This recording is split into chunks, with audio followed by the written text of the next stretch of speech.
Hi, I'm Jay from JinxNavigator.com.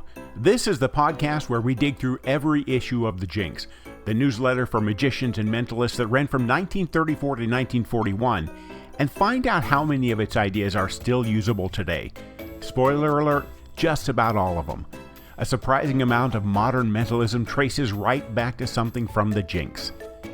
We're looking at issue number 23 today, which contains Calendar Conjuring by Tom Sellers, A Mental Club Act by Theodore Annemann, What the H by Vincent Lynch, Dr. Daley's Death Divination by Dr. Jacob Daley, The Touch That Tells by Unknown, Last Minute News by Theodore Annemann, The Editorial by Theodore Annemann, and a bunch of business cards by Theodore Annemann.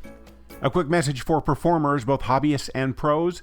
I used to keep my packing list on a legal pad. Now Headliner just generates one from whatever set I'm doing that night. If you've ever left a prop at home, you know why that matters. Want a printout of all your props and the setup needed? Check out Headliner at mysterycreators.com. Welcome back to Jinx Navigator. Issue number 23 opens with an idea that Annemann had after playing with a novelty item called You Try It, a stick and string puzzler by Cliff West. He wondered whether an entire impromptu pocket act could be built around something even more common, a pencil. He sketches out a full routine. Start by making the pencil appear to bend like rubber. Follow with the old gag of writing in any color named. Add a small peg and do the string puzzle. Move into the Bremen nut effect, then the rising pencil on the hand, and finish by breaking a pencil with a dollar bill. All told, he estimates the whole kit cost about $1.25. It's a genuinely portable act built from the most unremarkable object imaginable. He also mentions Golden's new bit, two audience members seated at a table with Golden standing behind working through puzzles that both can see and attempt. Annemann promises to chase down more details. There's a sharp item about a dealer named Gravit, who has released a second encyclopedia of tricks, more up-to-date in its plagiarism than the first, according to Annemann, since it includes material lifted from books published in just the last 2 months. Gravit has apparently accused a rival of copying his own style, which Annemann notes is a fairly rich complaint from someone in his position. The editorial closes with a longer meditation on an idea proposed by a magic writer named Margolis, a collaborative full evening show featuring several magicians. Annemann thinks the idea is well-intentioned but doomed by ego. Half a dozen performers with equal billing would never agree on the running order. He mentions a similar concept from Vivian Cosby involving a woman who imagines a rug as a flying carpet and is transported through vignettes of magic from different countries. His conclusion is that any such show needs one trained actor playing a single magician character, rather than a committee of working magicians sharing the stage. Magicians, he says, are used to performing at an audience rather than for one, which makes them poor actors in an ensemble format.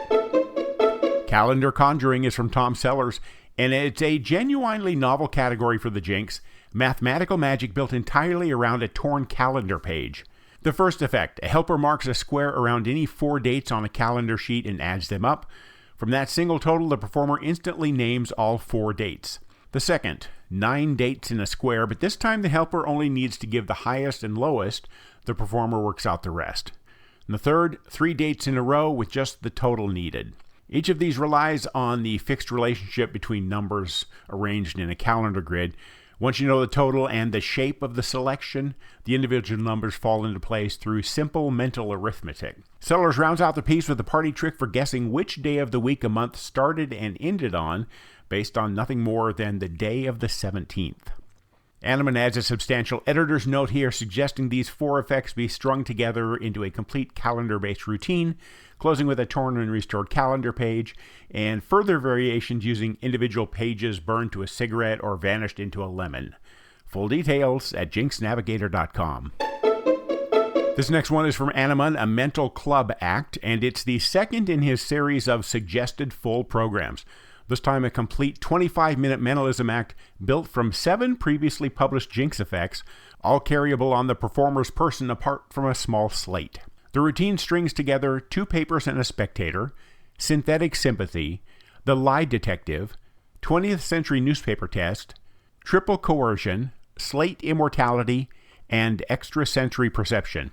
Each come from earlier issues of the Jinx, now sequenced into a single presentable act for clubs, lodges, and banquets. Annemann is characteristically blunt about performance style. Keep the opening short, don't pad revelations with unnecessary stalling, and dress according to the crowd. A good suit worn for years beats a cheap one replaced annually, and audiences, especially the women in them, notice the difference. He offers a sample opening address, though he's clear that he doesn't believe in writing patter for other performers. If someone can't talk naturally, he suggests they do a silent act instead. The whole routine, he notes, can be assembled for about $3, in 1936. Full details on the individual effects can be found at jinxnavigator.com. This next item is an image of business cards from back in the day. You can scope it out at jinxnavigator.com. Just look for issue number 23.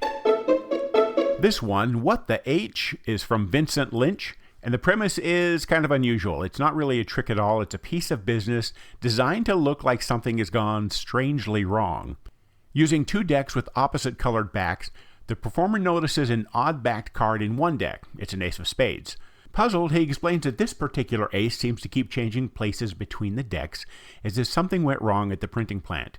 He transfers it to the other deck, fans through, and finds the matching ace has switched back. He puts it away, and then, almost as an afterthought, checks again, and it's happened a third time.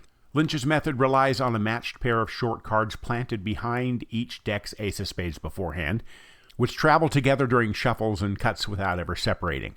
The performer never claims to be doing a trick at all. The whole bit plays as a strange, half-amused observation about his own cards, which Lynch argues makes it land far more convincingly than if it were framed as a formal effect. He suggests using it as an offhand interlude right before another trick to kind of dress whatever comes next. Full details at jinxnavigator.com. This one is from Dr. Jacob Daley, and Dr. Daley's Death Divination is a variation on the living and dead test that's shown up in various forms throughout the Jinx, almost always accompanied by an editorial comment from me about how the living and dead theme is just stupid. This time it's aimed specifically at convincing a skeptic. A non-believer sits across from the performer and writes a series of names on small slips, mostly living people, with one dead relative or friend mixed in among them. Each slip is folded and set aside. The performer touches a lit cigarette to each slip in turn. One flares up and vanishes instantly. It's got to be the dead name. The performer then reveals it aloud. So, are we saying that the loved one who has died is burning in hell? If you want to do living and dead, don't. Wouldn't it be better for the living names to vanish so that at the end you can say, proof that even if they're gone, they live on in our memories?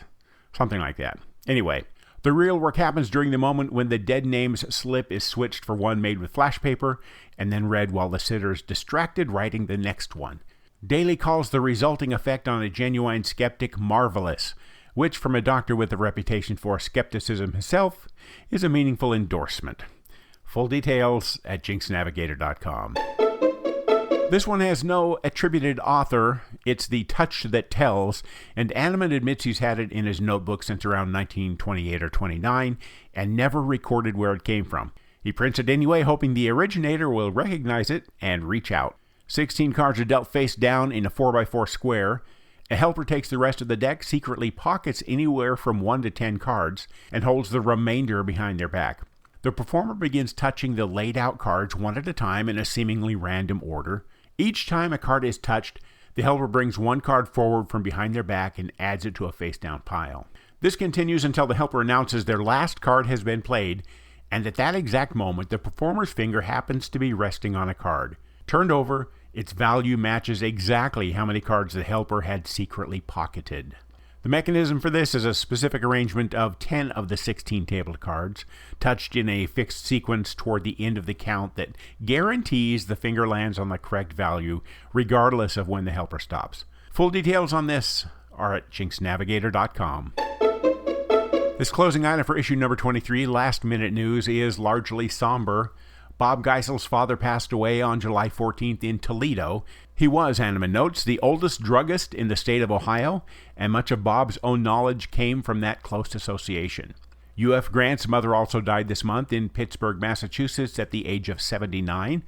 A number of regional magicians attended the funeral, and Annemann remarks that he understands the particular emptiness that follows losing a parent.